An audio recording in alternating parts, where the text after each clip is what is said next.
Welcome to The Foundry, where leaders are forged daily. And now your host, George Roberts.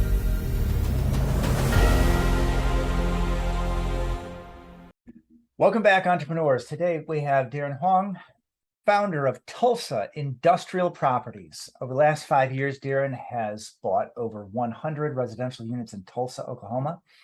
He got so tired of the midnight calls, especially the one from the police, that he decided to shift his focus into commercial real estate, specifically industrial. Deren has been married for 7 years and has a 3-year-old and a 1-year-old. Welcome to the show, Deren.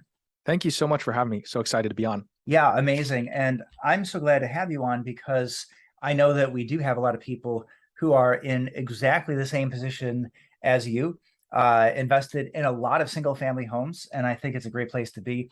But there are some other exciting places to be, like triple net and industrial. And, you know, you might say you found your way into some of the upper echelons of the real estate asset space. So yeah, why don't you give us a quick rundown?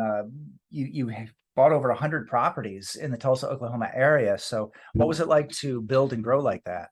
Yeah. So in 2016, I got licensed as a real estate agent, and I wasn't really even looking to be an investor or invest. I thought I was just going to be a broker on the residential space, helping people buy and find their dream homes, or, step up homes or beginner homes, first time home buyers too. But it wasn't until I picked up my first investor client in about 2016, 2017, so a year later, and my eyes just got opened wide, because it wasn't about the paint color, it wasn't about the granite color or the cabinet spaces, it was about the numbers. And so, basically I asked him, so you're basically buying houses all the time, it just has to hit this buy criteria. And for him, it was a cash on cash return. And he goes, yeah, I'll buy 10 of them if they hit this criteria. And then of course, if he could handle them. And so boom, I was off to the races. At that time, you alluded, I was married, but I didn't have 2 children. So I just underwrote, analyzed so many deals, and opened the door for him. And he was what I call kind of a sideways mentor to me. So I just told him, hey, listen, talk out loud when you're walking through these houses so that I can kind of understand and pick up by osmosis showing you these properties. And he did exactly that. And that was in the single family space here in Tulsa, Oklahoma. Oh, that's great. I love it. Some great lessons there in terms of just letting people know you're open to being coachable, and look at all you got out of that. Excellent stuff. And yeah, single family homes, if you can find a way to finance them and find the way to process whatever your process may be, fix and flip or buy and hold, awesome stuff. So then I think it was just this year, now we're recording this late in 2022, you got into industrial. So kind of skipped over what a lot of people would see the entryway, or I call the gateway drug to commercial real estate. So no multifamily for you, just straight to industrial.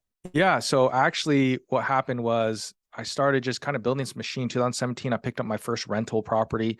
It was a lease with a purchase. I didn't have the capital, and so I had to get creative. So I rented this undesirable house, unlivable house for $500 a month.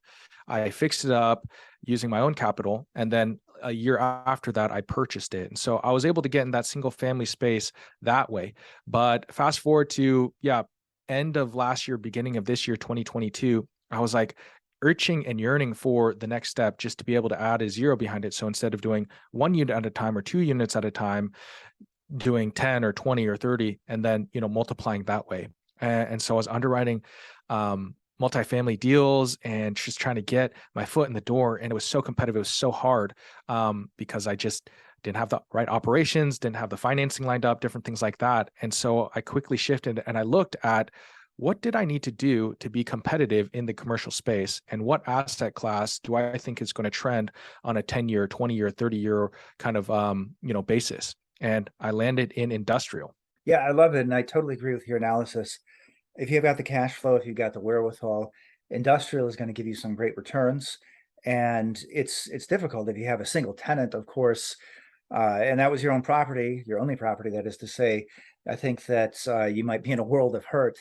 But with 100 deals under your belt, I think that it's a lot easier to make that decision. Yeah, definitely. And so one of the kind of key factors that I took into consideration when I was choosing an asset class was a couple different things. You alluded to in my intro that, I had different calls at midnight and I was trying to add the value. And, for me, I was kind of just taking C-class properties, maybe bumping them up to B-class, but also chasing yield and cash on cash return too. And so I saw that opening just because in commercial real estate, industrial real estate is actually the largest per square foot available commercial asset class in the United States. And so it's not the most expensive, but that just tells me that there are a lot of deals out there that are still mom and pop owned that you can still get a really amazing yield.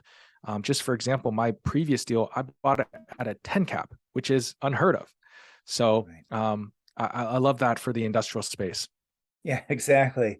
I'm sure that that's like music to the ears of many people in the multifamily space that are investing somewhere in Dallas, Fort Worth, or Tampa, and hearing a 10 cap and saying, "What? That's not some terribly distressed property. You've actually got a tenant in there, probably somebody who's in there for 5 or 10 years." So, before we talk about the differences between industrial and multifamily or other forms of commercial real estate, maybe just break it down for us. Like, well, what is industrial real estate? There's so many things, right? You got warehouses, you might have some flex industrial, it could be a factory. What are some of the other ones? Tell us maybe some of the pros and cons of each. Yeah. So I'll kind of break it down too, just because that's another reason why I picked industrial. It's kind of an enigma. Not a lot of people know about it.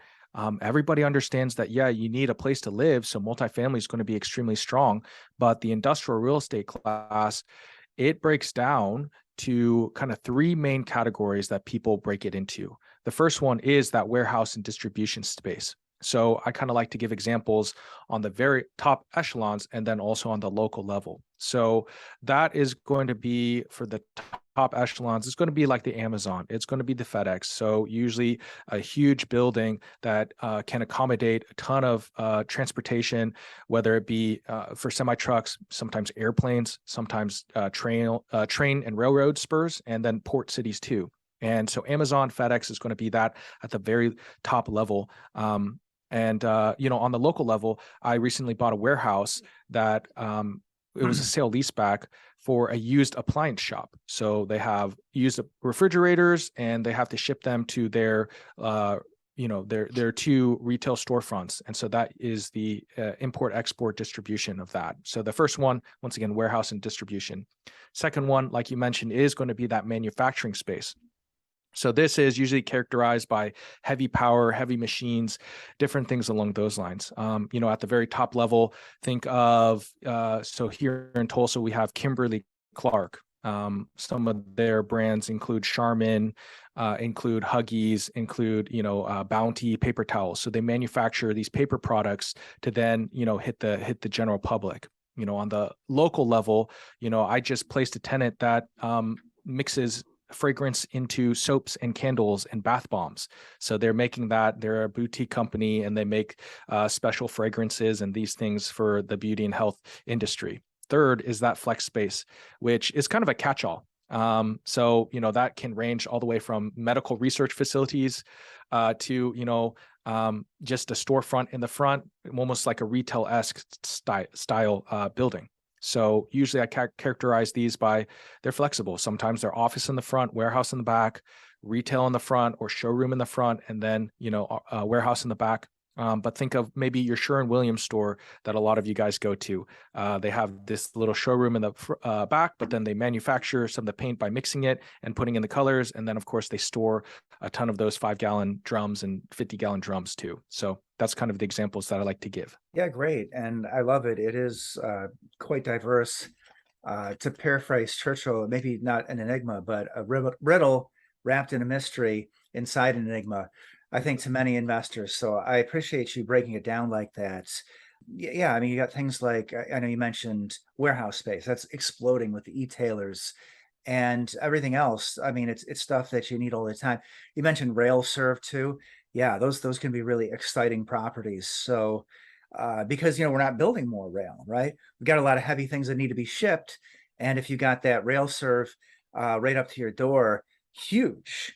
There are a lot of people, I mean, just captive, right? You can't go anywhere because you need that. And if you have to go across town, the economics just doesn't make sense. So yeah, exciting stuff. Now, not only are there so many different facets of industrial, but there's also different leases, right? So people, I think, are familiar with a traditional, like a net lease, and maybe you can take us from where we're familiar, say a net lease, to a triple net lease. What are some of the differences?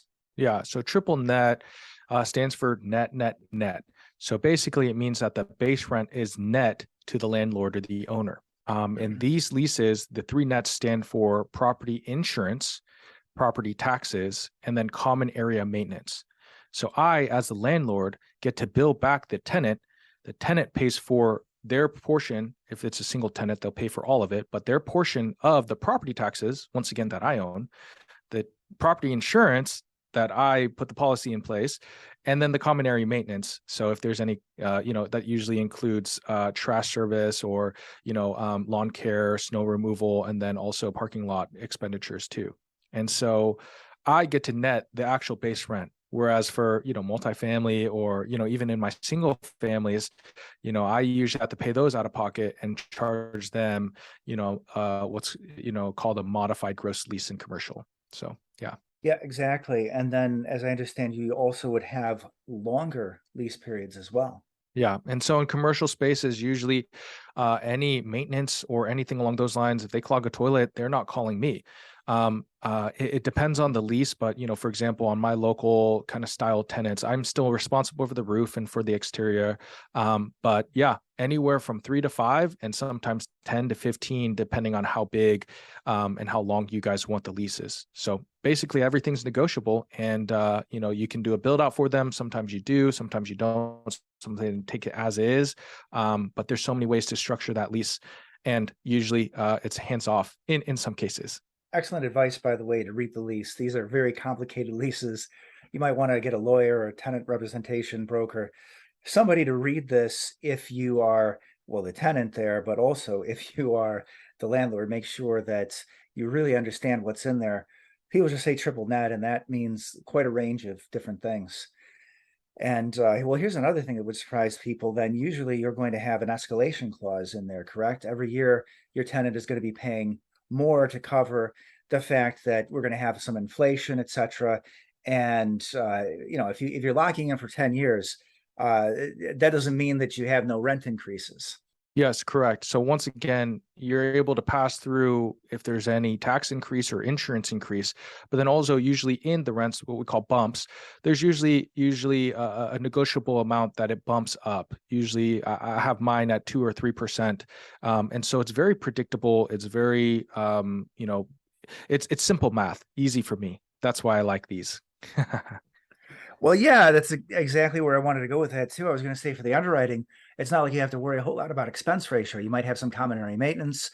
And obviously when somebody leaves, you have some significant expenses. But if you got somebody locked in for 5 or 10 years, I mean, what your effective gross income is, and you basically know what your profit is as well. That's absolutely correct. And, once again, the risk is another way to mitigate the risk is actually knowing the business and how things are going. Sometimes they're publicly traded like Amazon or FedEx, but some of them, you have some local expertise. If they're running TV ads, if they're running Facebook ads, they're usually in a good spot. And then once again, using my competitive edge, I'm able to go to the warehouse, to those different areas and see how their business is being run versus someone else that might be out of state. Yeah, definitely good to know, their solvency, their balance sheet, and how things actually look on the ground.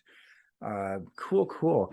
I guess one thing we didn't cover is corporate guarantee. I guess that's also something that'd be valuable to you. Absolutely. So I'll say in my limited experience, there's only maybe 1 or 2 leases that I do have corporately guaranteed, but that does amazing things for the cap rate. Once something is corporately guaranteed, they have to pay rent. And sometimes they even vacate early and you just have an empty shell of a building, but they're still paying rent. A lot of mine are still on the local credit style. So I do have them personally guarantee, or have a rolling guarantee of, hey, 12 months or something along those lines. Yeah. So I usually like to work with some of my tenants, especially being a local person. And instead of, hey, you're locked in for 5 years and we're going to sue you and you're going to have to be this, we usually put a rolling guarantee on that. So it's a little bit different. But for any credit tenants like the Sherwin-Williams, like I mentioned, you're going to get paid no matter what, unless Sherwin-Williams stops being a company. Yeah, I love it. Yeah, there's nothing like that in multifamily. That corporate guarantee is a pretty cool thing. Well, you did sort of start with an example of one of your deals. Do you want to go into more depth and tell us, what are these, or just flesh it out with an example? I think that would be exciting. Yeah. So there are definitely a lot of different deals. Some of them are going to be like that Amazon or the FedEx deal that is concrete tilt up. And at that time, you're kind of trading the lease, I say, is you're trading the paper. Whereas these, I can kind of play the arbitrage between the cap rate and then the replacement rate too. So I recently bought a 25,000 square foot warehouse that I said was a sale leaseback. So a sale leaseback is exactly what it sounds like. They're selling the property. They get the property owner sells, business owner and property owner sells the business. They immediately enter into a lease so they can utilize that space still and get an infusion of capital and maybe look better on the balance sheet or something along those lines. So this local company was a used appliance shop. They have 2 retail locations. This was their warehouse space. And so I actually kind of played the arbitrage. They did not want to pay market rent while they were in the space. And so I was able to get a pretty aggressive cap rate based on that and come way below replacement cost. Now my yield for the first, however long they stay is going to be pretty minimal, but I still got a really great deal. So we'll increase the rent by maybe 27%, I think I project out when they actually do leave. And I'm able to get my cost basis down so low. So I was able to play that arbitrage. I was really happy about that deal. And of course, working with local credit style tenants too, I was able to meet a lot of their staff and understand, how they do business. So I was really inspired by them. So that was called a STNL, single tenant net lease. A lot of people are sometimes scared of those just because guess what? If they leave, then you're on the hook for the mortgage, insurance, and taxes. You can't build those back anymore. So the second deal, I guess the next deal that I'll showcase is called a multi-tenant. And that's just kind of like what people would want to pursue as a quadplex or a duplex so that at least one side is filled out. This one particular, about 50,000 square feet, had 15 tenants in there ranging from 1,500 square feet.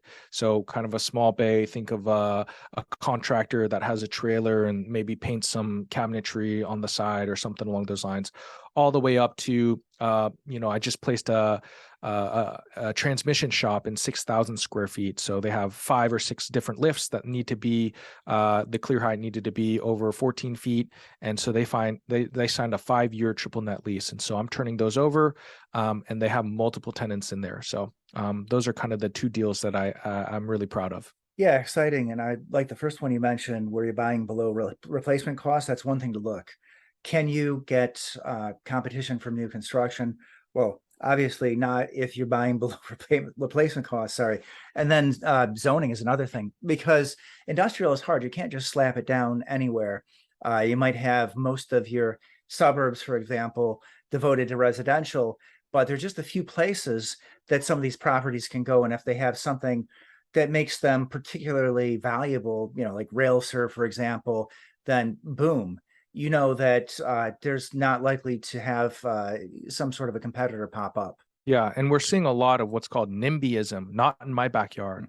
So it's interesting that people want their things in less than 2 days from Amazon, but they don't want to see the warehouse that ships it out or, the jobs that it creates for all the drivers and, how it helps all these ancillary businesses because they don't want a warehouse in their backyard, of course. And so with that space being limited, if it's near a port, if it's near an airport, if it connects with 2 highways, those are all really important things when it comes to location.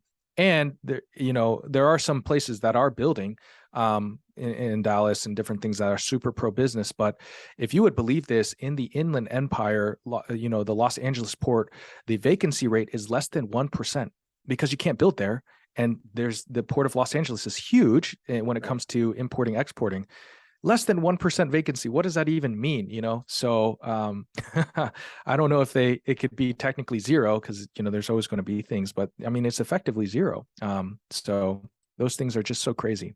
Yeah, amazing. All good things to think about. And what you couldn't see out there in the audience is me trying not to laugh uproariously when you're talking about how much NIMBYism there is. I love it. People want their stuff from Amazon, or even the same day these days. Forget about 2 days. They want it this afternoon. But Yeah. do they like to have an Amazon distribution center near them? Maybe not. Just had an amazing conversation with someone earlier today. NIMBYism, that's something that's very near and dear to my heart. Fighting this awful tendency in our society. I don't know anybody who says, yeah, I'm against affordable housing, right? I've never heard anybody say I'm against people having a place to live. But when it comes down to it, they'll say, oh, but not here, right? And I know a developer, he says this is how he handles it. He'll have a town hall. So before you actually have to go to City Hall, he'll have a town hall and he'll ask the people to raise their hands and say, hey, did any of you know a tenant, maybe a parent, maybe a sibling, maybe one of your children? And you'll say, some people raise their hands and say, no, those people aren't bad people, are they? Right? No. They just can't afford a down payment now, right? They're just like you, but maybe they're like you were 10 years ago, right? Oh, yeah. Okay, well, look, we want to build some multifamily, or we want to build some build to rent out here. And he's said that he's got some success softening people up. It's hard. I mean, I don't know anybody who probably didn't rent at some point in their life. I know I did when I first moved out. And it's just awfully sad to me to see people just against any sort of a project. Yeah, and I would say, and I'd argue that sometimes industrial has it even harder. So that's just another supply and demand effect, depending on different things, a lot of different factors, I'd say. So, but at the same time, that doesn't mean we have to make everything like Houston, where you get a single family home, industrial facility, an apartment, another single family home. I mean, this yes possibly there's an appropriate balance someplace along the way.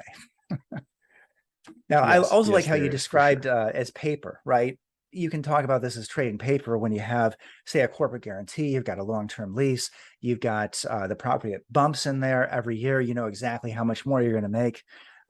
And as I understand, a lot of your investors in this space, that's literally how they look at it. They look at it, hey, I'm buying a bond here. I'm not going to have to work so hard to manage this. Maybe work hard to acquire it and make sure you finance it right. But you're not out there managing it every day, fielding the calls from the police, the stuck toilets. You're not dealing with people who have a noisy neighbor. Really, once you get that, you can look at it like a financial instrument. Yeah, I totally agree. With these corporate guarantees, the cap rates are usually squeezed to where you actually get all the benefits of real estate, including the leverage component, the write-offs, the tax depreciation, being able to use other people's money. It's pretty amazing. And then obviously getting the cash flow, it has also at the same time. And so I like it so much just because you get to use all the wealth builders, not just buying a specific stock and hoping for appreciation and maybe a small dividend, but you get all of those in effect, especially when it comes to some of those larger corporate 10, 15, 20-year leases. So yeah, outstanding. And then I'd like to use that as a sort of setup for playing the devil's advocate. At the same time, you can treat it like paper. That doesn't mean there's no value add, right? As those leases are coming due, certainly there's a lot of things you can do. I don't want to ask a leading question. I just want to know from you, what would be your favorite value add strategy in the triple net world? Yeah. So once again, I'm still on the local one. So depending on the type and the style, sometimes with rent appreciating, all you have to do is buy it and take on the risk of the tenant potentially leaving.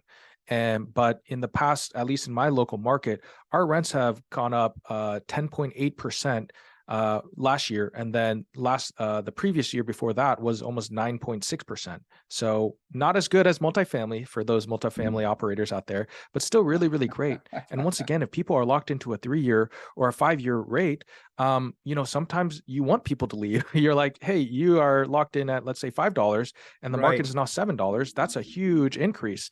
So sometimes taking on that risk.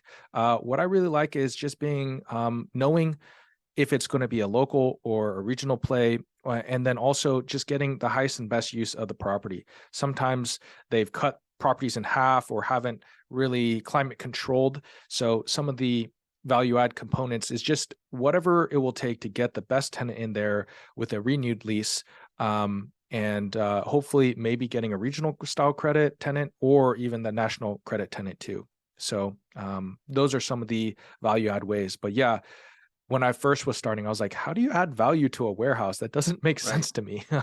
And so sometimes it is a buy and hold, and sometimes it's, maybe splitting them up into different parts and doing a conversion so that you can boost the price point per square foot rent, and then thus it includes to the flex NOI. space there. Correct. Yeah, good stuff. Yeah, and even just signing a longer lease, I've heard of people offering a discount to the current tenant, but would you sign a 10-year lease? You got 1 year left in the lease, and now all of a sudden, boom, your cap rate goes way up. Your cap rate goes way down. Your selling price goes way up, all because you, and that's all with the NOI going down, right? You have less NOI, but you get a higher sales price because much less risk, lower cap rate, boom. Yeah, just love it. Exactly. Yeah. So there's so many creative ways to really boost the NOI or even compress the cap rate. Would you rather pay, like, how much money would you pay for a 1-year lease versus a 10-year lease? I'm sure there's so many more people that would pay so much more for a 10-year lease or even a 5-year lease too. So just exactly what you said, even if you weren't getting the best market rate or, the best tenant, if you're able to lock them in and they have strong financials, maybe a corporate guarantee or personal guarantee, you're able to trade it and make a ton of money that way, compress everything. Yeah, exciting. Now you're a guy who over, I believe it's about 5 years, so you built up this single family empire. Then you were able to switch this year to industrial. I mean, I'd like to know if you came from an entrepreneurial family, or is this something newer for you? Yeah, this is definitely something newer to me. Like I said, I started in 2016 thinking I was just going to be a salesperson.